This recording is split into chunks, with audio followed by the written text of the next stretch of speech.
Hello, and welcome to Other Voices Online, a monthly conversation for activists produced by Peninsula Peace and Justice Center. I'm your host, Paul George. When a leading traditional conservative commentator like Bill Kristol feels compelled to post on social media, quote, "In important and increasing ways, the rule of law in the US no longer exists," end quote, you know we have a serious problem in this country. Kristol was talking about tariffs and Trump's habit of declaring new tariffs seemingly on a whim. But there are many more ways that the Trump regime is trampling on the rule of law. Some are quite obvious, like the revenge prosecutions of Trump's perceived enemies. Some are a bit more obscure and not widely reported on, yet potentially just as devastating to the rule of law as we've known it for nearly 250 years in this country. On this month's Other Voices, we're going to take a close look at these other assaults on the rule of law that are going mostly unremarked. To guide us through this array of threats, I'm very pleased to welcome back Judge LaDoris Cordell, a retired Superior Court judge. Since graduating from Stanford Law School, Judge Cordell has devoted her career in the law to creating greater access and equal justice for people of color and low-income individuals. An author, artist, vocalist, and pianist, Judge Cordell is well known in our local community as a longtime activist. Indeed, you may very well have seen her recently serving as MC for some of the ongoing protests, including the recent No Kings Resistance Fair in Palo Alto. Welcome, Judge Cordell, and thank you for taking time to be here with us this evening. Thank you so much, Paul. I'm glad to be here, and thank the Peninsula Peace and Justice Center for sponsoring this. Our pleasure. Always a pleasure to have you on.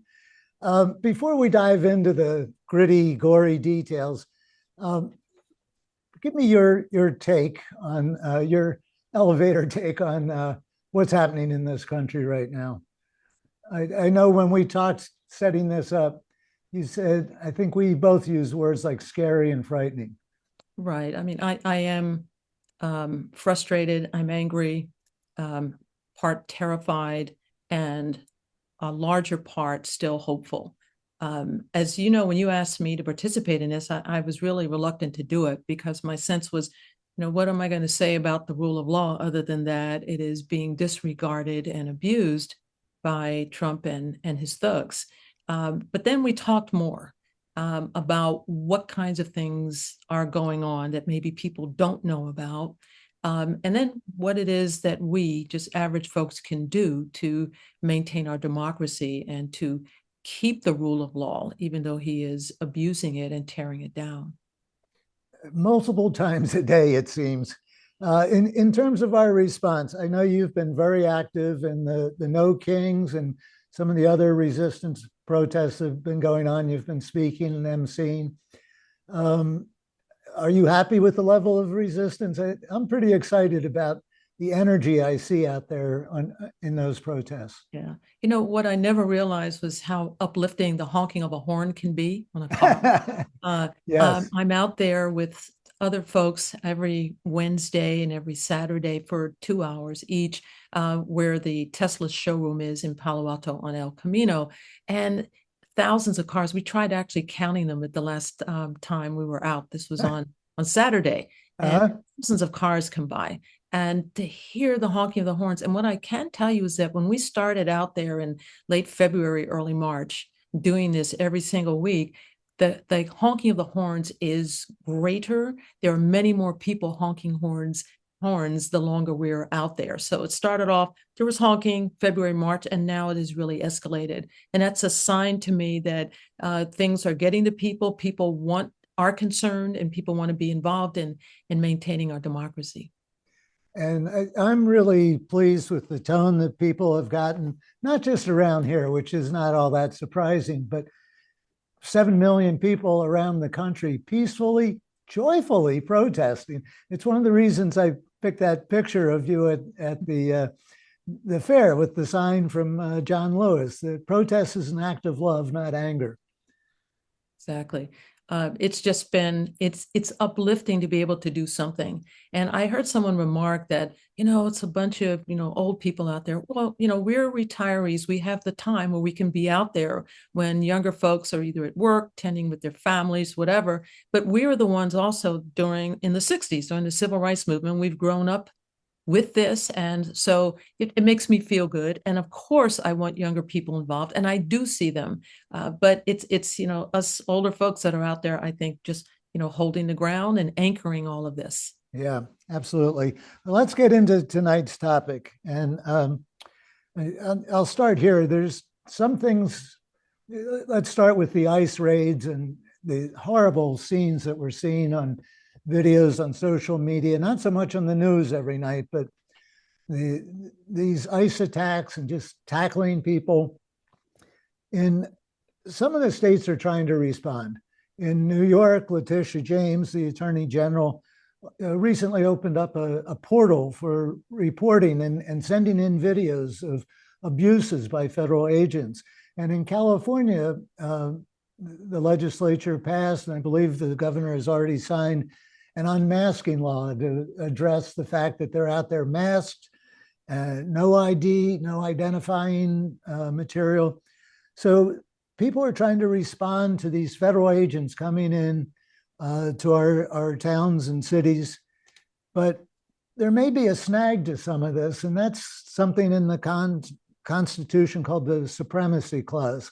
Right. Let's talk about that. Let's get started there and what we can do about these abuses of our fellow citizens and residents here. Sure.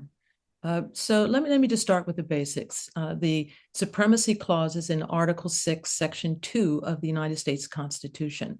And it's very short, actually. It's like 5 lines. And what it says, and I'm quoting directly, "The Constitution and the laws of the United States, which shall be made in pursuance thereof, and all treaties made or which shall be made under the authority of the United States, shall be the supreme law of the land. And the judges in every state shall be bound thereby, anything in the Constitution or laws of any state to the contrary notwithstanding." That is the Supremacy Clause. And it's basically known as saying that the Constitution is the supreme law of the land. And what that means, it takes priority over any conflicting state laws. So it doesn't mean that there's a state law and federal government can just say, "We don't like that, we want to veto your law and take it over." It's only when there is a conflict between the state and federal, then federal, it takes precedence, called federal preemption. So it requires the state courts to follow federal law rather than state law when there is a conflict. Now, how does this apply today? Stephen Miller, I call him Trump's Nazi whisperer. He has stated that ICE agents, Border Patrol agents, other federal law enforcement personnel are immune from local or state prosecutions. In other words, he says they have Supremacy Clause immunity, and that it is a felony for local or state authorities to arrest someone whom they have probable cause to believe committed a state crime. So, Paul, you just stated about ICE agents tackling people, not even identifying themselves, using force. And all of these constitute, if they were local police officers, these would be crimes in the states. Yeah. So there have been mayors, governors who said, they come in here to my city or my state and commit these crimes, we're going to arrest them and we're going to charge them with crimes. And that's when Stephen Miller stepped up and said, you better not, because they have Supremacy Clause immunity. So just a quick history lesson on this, because it's very brief though. The Supremacy Clause immunity had its origins in a decision from the Supreme Court in 1890. And it's called In Re Neagle, Neagle.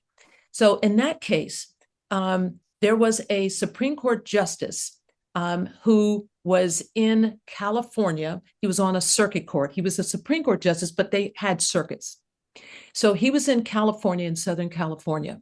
And he was assigned a marshal. And this justice was Stephen Field.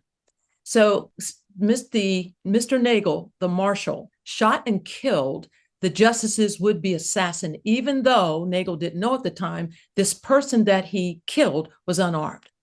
So the DA in San Joaquin County charged Mr. Nagel with murder. So the Supreme Court held basically that, and I'm quoting from the decision, if the prisoner, and that's the marshal, is held in the state court to answer for an act for which he was authorized to do by the law of the United States, which it was his duty to do as a federal officer of the U.S., and if in doing that act he did no more than what was necessary and proper, and those are two important words, necessary and proper for him to do, he cannot be guilty of a crime under the laws of that state. So the Supremacy Clause, that's where we get this immunity. It does not, however, categorically insulate federal officers from local or state prosecutions for any actions they undertake in the conduct of their duties. So what the courts generally do is apply the Supremacy Clause immunity only when two conditions are satisfied. They have to be both. First, the federal officer, the law enforcement person, the ICE agents, the Border Patrol person was performing an act that they were authorized to do by federal law, and that person performed the authorized act, performing it, that person did no more than what was necessary and proper. So put another way, it's not enough that the federal officer was carrying out their duties. Their conduct must also have some significant connection to their ability to do that which the federal law authorizes them. So you get into a big dispute about what's the reasonableness standard here. Is it objectively reasonable, what a reasonable person would do in that officer's position? Or is it more subjective? Let's look at the circumstances surrounding what that officer did and thought at the time. And then what does necessary and proper mean? So the courts generally believe that an officer's actions are reasonably necessary if their actions reasonably necessary to carry out their duties. So if Chicago or Illinois officials were to bring charges against an ICE officer or a Border Patrol officer for state law crimes arising out of their behavior on the raids, the question is whether a reasonable officer would have thought that the conduct giving rise to the state law criminal charges were necessary to discharge the authorized federal duties. So you think, okay, well, there must be a lot of cases on this. Well, there are not. There's only one, and that was in 1920. And it's a case called Johnson versus State of Maryland. And basically, it's very simple. A postal officer, postal service person was driving a post office truck, so it's federal, in Maryland, and did not have what Maryland requires in terms of licensing and having these kinds of registrations. And so the person was charged with the crime. And the Supreme Court ruled in Johnson versus State of Maryland, no, and I'll quote from the decision, a law of a state penalizing those who operate motor trucks on highways without having obtained licenses based on examinations of competency and payment of a fee cannot constitutionally apply to an employee of the Post Office Department while engaged in driving a government motor truck over a post road in the performance of the official duty. So bottom line, Stephen Miller, in my view, is wrong, as he is in everything. And in my view, Supremacy Clause immunity would not preclude a local or state prosecution of a federal law officer for all of the person's acts during the scope of their employment conduct. So a lot of observers, casual observers, would just say that what ICE is doing is nowhere near proper and necessary. How might it play out, though, if, say, Chicago arrested this guy Bovino, who's starting up their thing and firing tear gas at Halloween trick-or-treaters? I don't know if you saw that, but they were about to start a Halloween parade, and he's launching tear gas. Suppose the Chicago police did arrest him. How long will that take to get them to stop this outrageous behavior? And I know I'm asking you to guess what the courts might do with it. But it's a good question to ask. So what if he was arrested, charged with a crime, and had to post bail to get out of jail?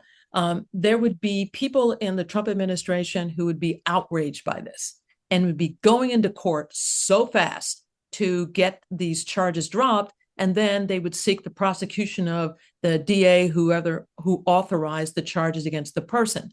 So, and it's my belief, if the conduct is as you've described, that a federal court judge would say, that wasn't within your scope of your duties, and that wasn't proper and necessary, and there is no immunity for you from state prosecution.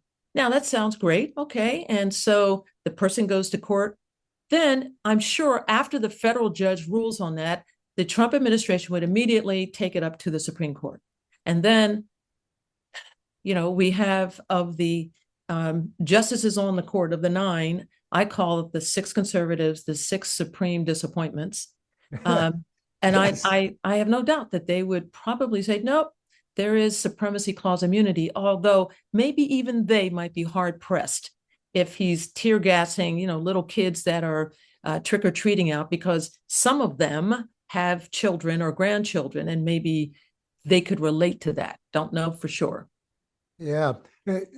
Part of the supremacy clause, as I understand it, if a federal agent was arrested by Chicago police, they get to take that to federal court, not Illinois state court. Is that right? Well, so I want to, because I should have had a disclaimer at the beginning. I'm not an expert on the federal law and federal courts. I'm not. I don't know how it would be handled. It would seem to me, if it's a federal person committing a state crime, that person goes to state court. So remember, Donald Trump had to go to state court in Georgia, when Fani Willis, was doing her thing. So, or New York, where he had to sit in court. It was civil, but I don't know. But my gut says, yeah, they would go to state court, and then of course there'd be the big battle in the federal courts to try to get the case thrown out. Yeah, well, I sure hope somebody will try to take some action to, if nothing else, spotlight the fact that these abuses are going on daily, multiple times daily, in multiple cities around this country. It's just atrocious what we're seeing. Well, speaking of the 6 supreme disappointments, one in particular has gotten his name applied to a whole new thing in this country, Kavanaugh Stops. And this relates to a lawsuit that was brought saying that ICE, again, in violation of law and tradition in this country, kind of approved that ICE was working on the basis of racial profiling, basically, right, to pull people over. And Kavanaugh wrote a dissent that made these become Kavanaugh Stops. Can you explain that? And yeah, he didn't actually write on this one. Yeah, he didn't actually wite a dissent. So today marks, I think it's 52 days since the 6 supreme disappointments issued an order allowing the Trump administration essentially to target working class Latinos as it's rounding up and doing these immigration raids.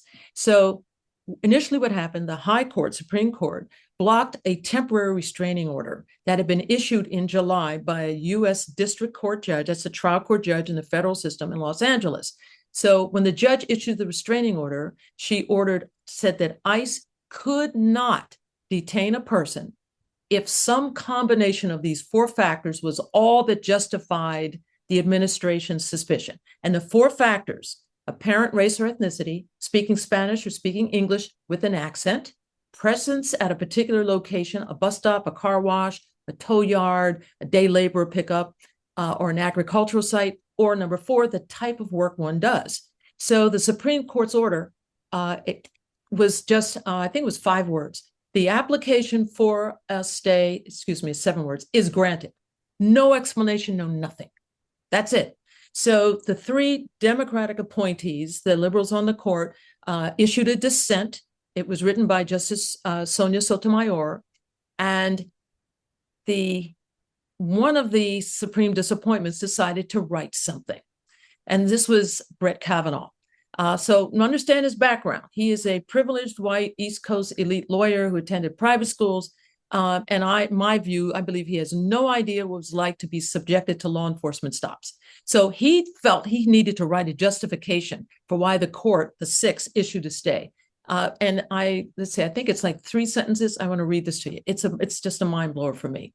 Under this court's precedents, not to mention common sense, those circumstances taken together, those four factors I just mentioned, can constitute at least reasonable suspicion of illegal presence in the United States. Importantly, reasonable suspicion means only that immigration officers may briefly stop the individual and inquire about immigration status. If the person is a U.S. citizen or otherwise lawfully in the U.S., that person will be free to go after the brief encounter. Only if the person is illegally in the U.S. may the stop lead to further immigration proceedings. Moreover, as for stops of those individuals who are legally in the country, the questioning in those circumstances is typically brief, and those individuals may promptly go free after making clear to immigration officials that they are U.S. citizens or otherwise legally in the country. Yeah, and what fantasy land is he living in? Yeah, so a few days after this order and this justification, U.S. Border Patrol officers outside of a Walmart in Cicero, Illinois, followed and confronted a woman leaving her car and asking her, "Where were you born? Were you born here? Ma'am, what country were you born in?" That is a Kavanaugh stop. One more. "Turn around or you're going to get the dog." Frank Miranda, a U.S. citizen born in California, was told that by ICE agents in Portland on October 2nd. That is a Kavanaugh stop. So the court has just turned on its head the law about detentions and about detaining people and also arresting people. They've thrown out all precedent, the six, and decided this is okay because, I mean, who's going to get hurt? It's just a brief stop. All they have to do is explain, and then they can go. So you're right. He's living in some fantasy world, as the six apparently are, because they have no idea what's going on. Yeah. So the question comes up, what can be done? So here we go. Thank God for the lawyers. So a group of journalists and protesters and clergy, they got lawyers to represent them, and they sued the Trump administration over this occupation of Chicago.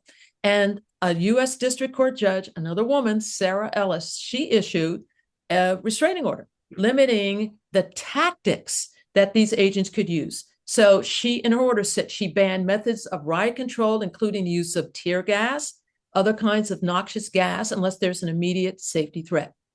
So what happens is, as you mentioned, Gregory Bovino, he is the U.S. Border Patrol commander, and he heads Trump's administration's military presence in Chicago, and they call it Operation Midway Blitz. So there were serious allegations and video that showed federal agents and Bovino specifically violating the judge's temporary restraining order. He was caught on camera throwing canisters of tear gas into a crowd without any warnings or verbal orders to disperse. So he's before the judge, Judge Ellis, and this is just after just a few days ago.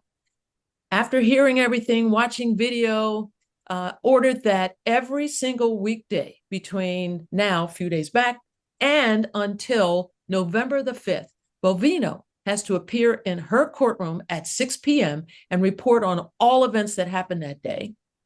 Every day. It's like the babysitter, like your kindergartner, you were bad, you're going to come in here every day. In addition, she ordered Bovino to see that his agents have their names in conspicuous places on their uniforms, and they have body cameras in use at all times. So he's due back in court on November. No, he goes back every day until there's a further hearing on the restraining order. So he has to report in 6 o'clock every weekday. Am I right that an appeals court has already put a stay on that? I don't know. I think I read that this morning. Yes. Yeah. Okay. Well, great. A stay on what? Stay on the Judge Ellis's Here we go. Ruling. Yeah. Here we go. So, where there's hope, it's the courts, it's protesters, it's the clergy. And at the same time, it's very concerning that these judges on the appellate courts are there for life. And it's just very sad that we have to identify judges by their political party when it's not supposed to be like that at all. Yeah. So let's hope that that restraining order gets reinstated. But I guess that means that Bovino doesn't have to go in front of her at 6 o'clock every day if they put a hold on her restraining order. Yeah, they did. Just for the edification of Justice Kavanaugh, since that ruling, September 28th. Mm-hmm. And this, just since then, it's been documented that 170 plus people, citizens, have been detained. Not one of them was briefly detained. They were detained for anywhere from hours to days. And it just, points back to who knows what he was talking about or what he thought reality was out here, but it has nothing to do with what life is on the streets is like on the streets in the cities that are seeing all this ICE activity. I'm really kind of glad that he wrote it, because it really lets people understand that these folks, these supreme disappointments, they don't get it. They don't want to get it, and they don't get it. And they're dumb enough to put out the fact that they don't get it. So at least we know that is the thinking, that all this is justified because it's not a big deal. It's just, a quick stop and you're on your way. Not happening. And we all know that. Yeah. Kavanaugh basically said in that concurrence that, or whatever you call whatever he did, that I live in a bubble. I have no idea what life on the streets is really like. Yeah. Yeah. Okay. One more thing that you wanted to be sure we talked about, and I want to be sure we talk about this, and it's what's become known as Memo 7, formerly National Security Presidential Memorandum number 7. This is a special kind of executive order that has to do with just national security. Trump has issued all kinds of executive orders, far more than 7, but this is the 7th one having to do with national security. And its title is, quote, Countering Domestic Terrorism and Organized Political Violence, end quote. This one's really got your attention too. Yeah, it's very upsetting. This one. Yeah, I don't believe it's an executive order. It's a memorandum. And we'll talk about in a minute, I'll talk about what that means in terms of it being enforceable in any way. Okay. So this Memorandum 7, I'm concerned because mainstream media has not been talking much about it. I heard a little bit about it on MSNBC for about a minute or two, and that's not sufficient. So this is why I'm so glad that we're talking about this on this webinar. So this memorandum signed by Trump on September 25th directs federal law enforcement and other agencies to investigate and disrupt any and all left of center nonprofit organizations that oppose his agenda. And in this memorandum, he identifies a list of First Amendment protected political beliefs as indicators of domestic terrorism. And these are the words that are in this memorandum: anti-Americanism, anti-capitalism, anti-Christianity, extremism on migration, race, and gender, and opposition to traditional American views on family, religion, and morality. So that alone should make one's hair stand up on end, the back of the neck.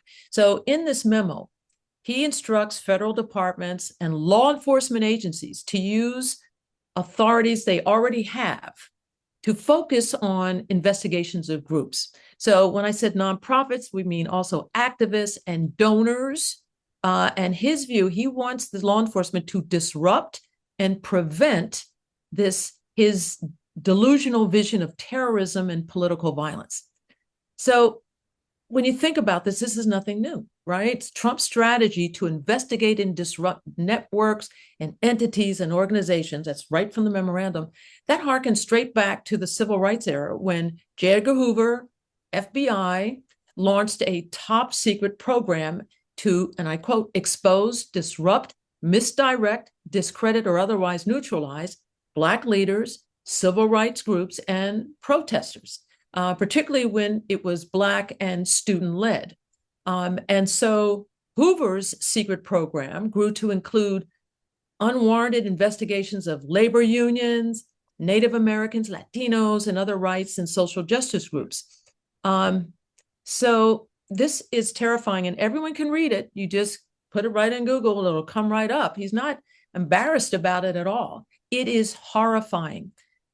But understand this, that memorandum, Memorandum 7, does not create any new federal powers or crimes. It does not, in of itself, have legal force. And in that memorandum, he does not cite any authority for it. So unlike foreign terrorism, there is no standalone crime of domestic terrorism. Right. And the reason is because it would inevitably sweep in First Amendment protected beliefs, associations, and speech. Memorandum 7's rhetoric, in my view, is a threat to human rights, civil liberties, and maintaining our democracy. So I guess the issue becomes, what can we do? Justice Louis Brandeis famously called the states, and I'm quoting from, laboratories of experimentation. And in my view, that means the states must step up and experiment with different ways to stop Trump's lawlessness and to maintain our democracy. So let me give you an example. So in New York State, they are now fully implementing new rules and for next year's elections for state offices. And it provides matching funds for small contributions.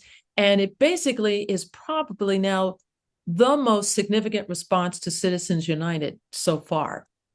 California has indicated we're going to have poll monitors watch the GOP poll watchers. There's stuff that the states can do. In addition, within our own local communities, what we can do for ourselves and communities is to educate people about the variety of scenarios in which they might encounter federal agencies, know your rights, know about when you're questioned by law enforcement, what you can and cannot do. So we're not helpless in all of this, but it is up to the states, in my view, and local governments to act to protect our residents and our nonprofit and tax-exempt groups throughout all of the states. I saw one piece that ACLU put out about this and how states and actually municipalities can assist the nonprofits in their own areas. And that's in the fact that states and cities have a lot of data about these nonprofits that the federal government does not have. And they're encouraging states to just make declarations, pass laws that information about nonprofits in their state or their city will not be shared with the federal government. That's one approach, and maybe some activists around here, we can get each city to get the mayor to declare no non-cooperation with this Memo 7 stuff. I think it's a great idea, Paul. I think it's an excellent idea. And I'm here in Palo Alto. We need to, now I got to jump on it. See, you give me something else to do, Paul. Yes, there's always something else to do, isn't there? But, well, as the leader of a nonprofit who's probably guilty of all those charges that you just listed, right. I am a bit concerned about it. And I am concerned about the fact, as you mentioned at the outset, that it's gotten very little notice and discussion in the media, even alternative media. It just kind of came and went, which so much seems to do today. Yeah. Let's get our audience members in here on this. And folks, we welcome you to come in with your questions or comments. There's a couple of ways you can do it. To talk on the mic directly to Judge Cordell, click the raise hand icon at the bottom. And when you're recognized, you'll get a little pop-up bubble from our director that you can now unmute your microphone, or you can click on the Q&A button and type out your question, and I will read those off to Judge Cordell. So let's see, we've got a caller here, Maureen, questioner here, Maureen. So if we can go ahead and. Hey there, you can hear me? Yep. Okay, great. Thank you. Good evening. The timing of this is good, but also sad. I just found out a good friend of mine in the Portland area, her husband was detained by ICE. He was born here in the United States, obviously a US citizen. He's a school teacher. He's brown. He was on his way to work. I don't know exactly the circumstances, but it was something, because he's brown. I mean, it was something visual. I think because he was so level-headed and knowledgeable about his rights and remained calm throughout the whole thing was why he was eventually released in what quickly compared to other people, right? Which isn't to judge what's happened to other people. I just think some of it was also luck because they actually ended up listening to him. And the whole family is shaken up, obviously. The wife is blonde and blue-eyed Caucasian, and their child is mixed race. So that also brings up that whole issue for them in raising a child now, obviously, with what's going on, and the child's safety. So, this just came about as a result of that decision, right? And the arrogance of Bovino just is so shocking. It's not surprising, but it's shocking. So anyway, tonight is doing my soul good because there's nothing I can do to help my friends recover from this except be there for them. And they asked that we spread their story around without mentioning names, just to help others understand this is truly happening to citizens. Yep, as I mentioned, 170 plus just since the Supreme Court ruling. So here's the hope, though, and thank you for Maureen for telling us about this. It saddens me. The hope and the only way really we're going to get out of this craziness is by people voting. The midterms, I know it's a way off, but the midterms are coming up. Yeah. If we Democrats get the House or the Senate or both, that's a way to stop the madness with this man, because he won't be able to get things through. It won't be Republicans blocking it and not allowing, for example, Grijalva to take a seat, So that's the long range. In the immediate time is you're doing exactly the right thing, putting the word out, saying that this is real for people who maybe still don't believe it, and also making sure that these communities know what their rights are and how to handle it. And this person who was detained and let go, the way he handled himself enabled him to get out of that is important. Whatever he did, that needs to be communicated to others about, one way to do this. And particularly if you're here lawfully in this country, and he was born in this country. And like you said, Maureen, they're targeting people of color, brown people. Right. Yes. I have 5 grandchildren. 2 of them are Black and Latino. They're Mexican and Black, and they're, mixed race kids. And and boys, and I'm very concerned as they grow up. But the hope is that this administration, is short-lived, and that we have, please, Democrats don't prey on each other and eat each other alive, and that we come together and restore some sanity back here. Thank you for the question, and nice to hear from you again, Maureen. It's been a long time. Here's a written question, and I think I can answer this one, but I'll read it out. Nonprofits cannot legally, publicly engage in political advocacy. So how is Article 7 an issue? Sorry, can you please clarify? And yes, I can. That's not correct. We can engage in political advocacy. Peninsula Peace and Justice Center is a tax-exempt 501c3. The one thing we are categorically barred from doing is endorsing candidates and doing anything in favor of one candidate or another. We can advocate and actually lobby. And here's where there's one little hitch in the law that might get used by this administration. It says, IRS code says nonprofit cannot expend a substantial portion of their funds on lobbying. They do not define what that is. And most of the advisory groups that help us nonprofits keep on the right side of the law tell us make it 25% or less of your budget expended on lobbying, and we do far less than that. So, but that might be one area where this Memo 7 could come in and say, we decided 10% is too much and you're engaged in terrorism because you're advocating something in this memo. But the fact is we can, and indeed, that's why we're here, is political advocacy. It's not always directly on a piece of legislation, but it can be. The only thing we can have to stay away from, as I said, are candidates.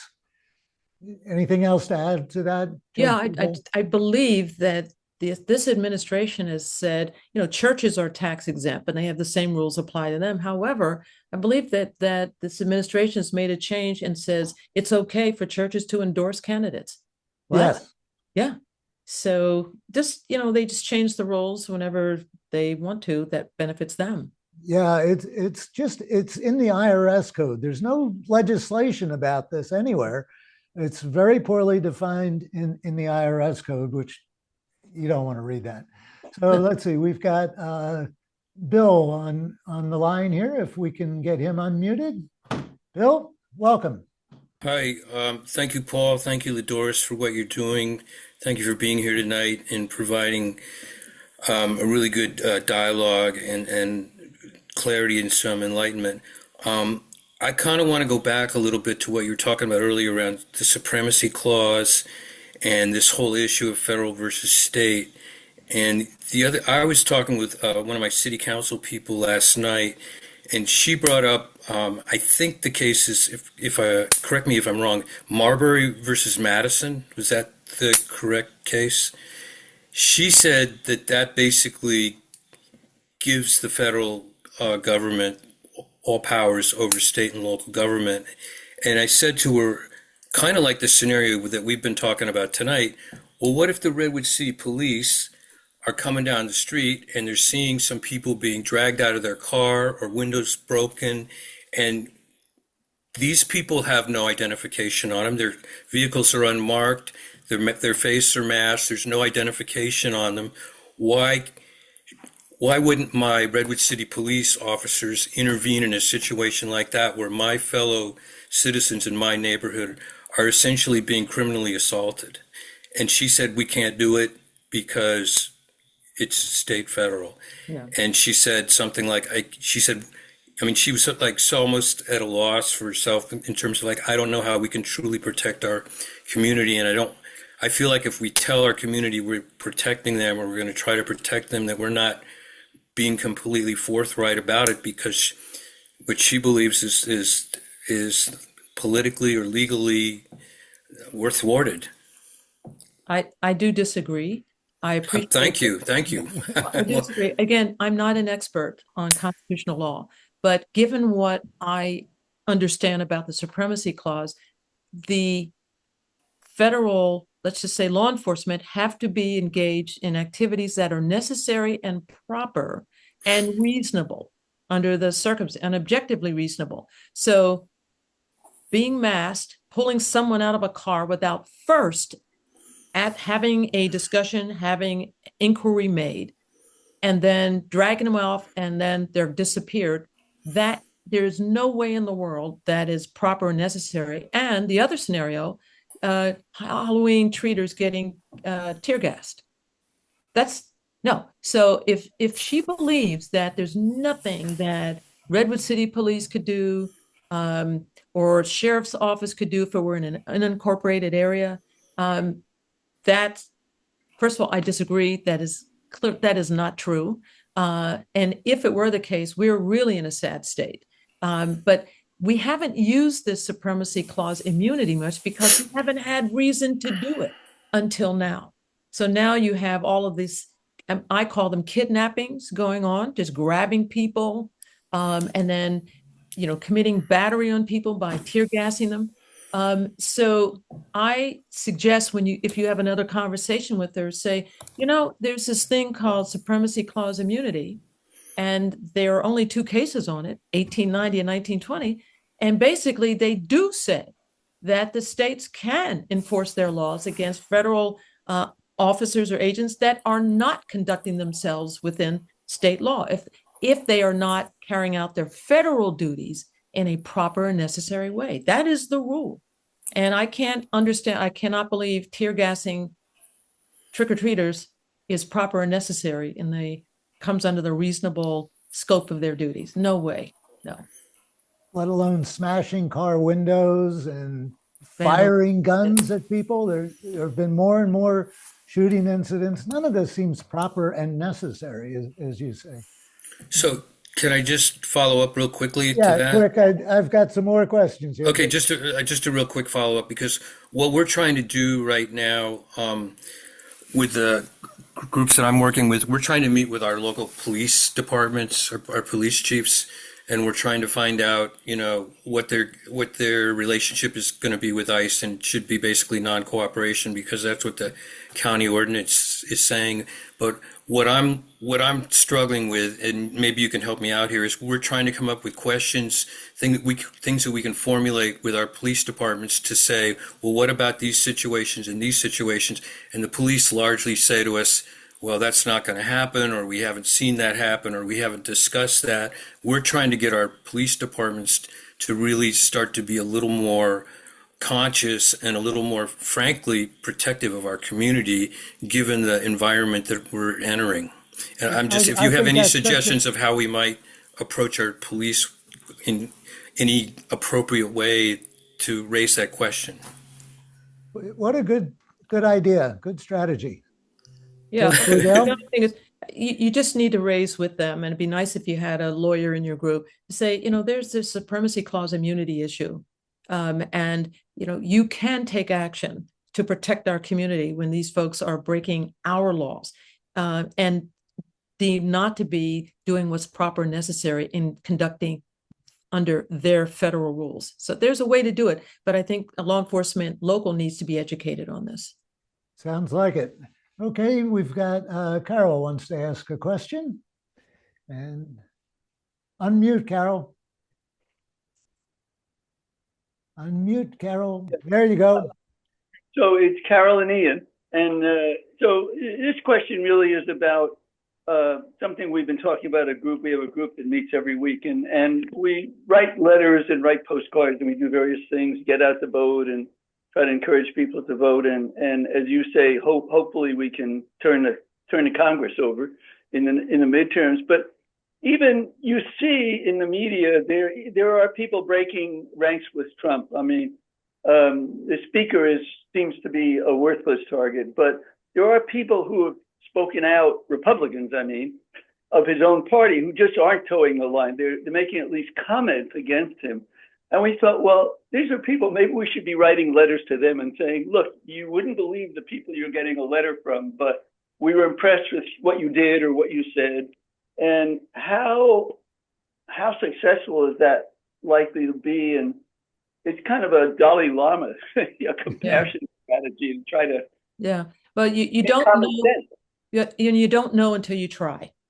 Yes. So if you do nothing, then nothing will happen. One of the Republicans whom I find myself hard even saying her name, Marjorie Taylor Greene, exactly, yeah, speaking out, against this the shutdown.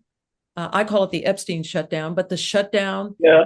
Been speaking out on a number of things, and I'm like, okay, and so. I've seen Democrats, they're like, okay, we can have a coalition on this issue. We don't agree with all the stuff you're saying. He's going to appear on The View, of all places. That's where Whoopi Goldberg, it's on, I don't know what station, ABC or whatever, but it's a daytime show, and it's always very progressive and liberal. And she's going to be on there. What? So I think it's great that you're doing what you're doing, and the postcards and writing. Yeah, I think it's a great idea. Reach out to the folks who are starting to be getting us a little bit of a spine, starting to grow up. So I hope you do that, and I hope others do. I may do that. Okay, thank you for the question. Here's a very short one and to the point from Shannon. What if Trump declares martial law and stops elections? Well, he pretty much has. I mean, he's sending troops out everywhere. He's trying to do it. And the reason it hasn't succeeded, and why he even if he declares martial law, it's not going to work, because we keep showing up. We, meaning people who care about democracy. We're out protesting. The numbers went in terms of like the big, King's Day, from 3 million to 5 million to 7. Actually, it's more than 7. It was actually now like 8 million we're out, and it's going to keep growing. So He can, It will keep growing. yeah, he can say all this stuff, and he'll get away with it if we don't show up, and we have to show up. The problem is it's scary showing up. It's very scary. But I think he is more afraid than we are, quite frankly, about so many people showing up. So that's what we do. And we have poll watchers watching the poll watchers. And we have great lawyers who are going to court. Mark Elias is one who is amazing. This man has filed, his law firm has filed suits all over dealing with voting rights all around the country. So don't let it scare you. If he says, martial law, I'm declaring it. First of all, that'll be going through the courts, but we just need to show up. Being there, being a presence, the body's right there on the line. That's what we have to do. I want to follow up quickly since you mentioned Mark Elias. He is doing amazing work. He has an organization called Democracy Forward. Yes. And one thing you can do is contribute to his work, because he's got hundreds of cases in courts protecting our rights. And so just look up Democracy Forward and Mark Elias and give them a hand, because they have a large staff. They've got a lot of attorneys working with them, and good stuff to support. Let's see. Can law enforcement officers be obligated to intervene with federal agents in incidents of violent detainments? That's pretty much what we've just been talking about, I think. I think they should be obligated, but whether or not they believe that, and that's why when one of the callers, I guess it was Ian, said, we need to have conversations with our local police about what they can do and should do when residents are being attacked. Yeah, I think that's an excellent approach. I don't see any more hands up, but we've got a couple more written questions here. Kavanaugh decision assumes that there is an opportunity for some level of communication between the detained and the federal officer, no language barriers, not a transaction involving force and detainment. Once a decision is made at that judicial level, is there any recourse, any process for judicial review? So I think that where Kavanaugh made this Kavanaugh Stop comment, that was simply to send it back for more hearings. So it was just something he wrote. It isn't like he was. It's not a decision. Felt like, the dissenters wrote this. Because it was just a short phrase. The application is stayed. The stay application for a stay is granted. So he just said, and Sotomayor writes a scathing dissent. And so he just wrote this 2 paragraphs about, oh, come on, it's not a big deal. That's basically what he's saying. Not a big deal. We're not violating anybody's rights. Little does he know. And that brings up one other thing. I really wish that judges, especially appellate court judges, those sitting in the Supreme Court, would just get out in the real world. If they've never, so they're the ones that have been out in the real world have a better understanding of what's happening.